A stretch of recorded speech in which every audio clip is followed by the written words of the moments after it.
પ્રેમની 3 અવસ્થાઓ પણ હોય છે. એક હોય તદીયતા, બીજો હોય ત્વદીયતા, ત્રીજી છે મદીયતા.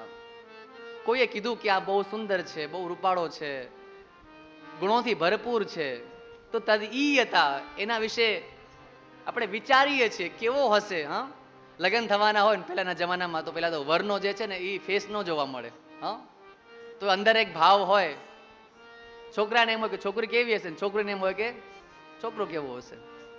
તો તદઈયતા, એના વિશે વિચાર કરે. આ અવસ્થા છે પ્રેમની પહેલી. બીજી છે ત્વદીયતા. પછી એમ કે નહીં, આ જે છે ને એ કદાચ મારો ન હોય, પણ હું એની છું. હું તને પ્રેમ કરું છું, તમે મને પ્રેમ ન કરો, it is fine, it is okay. પછી આવે મદીયતા. પણ આ ત્વદીયતા ક્યારે હોય? જ્યાર સુધી લગ્ન નહીં થયા હોય ત્યાર સુધી. હા, કે હું તારો છું. લગ્ન થઈ જાય પછી પત્ની પતિને એમ કે મદીયતા, હવે તું મારો છે, તારે ક્યાંય જવાનું નથી, બીજી સ્ત્રીને જોવાનું નથી. મદીયતા, અધિકાર હોય પછી તારા પર મારો મારો ને મારો જ અધિકાર છે.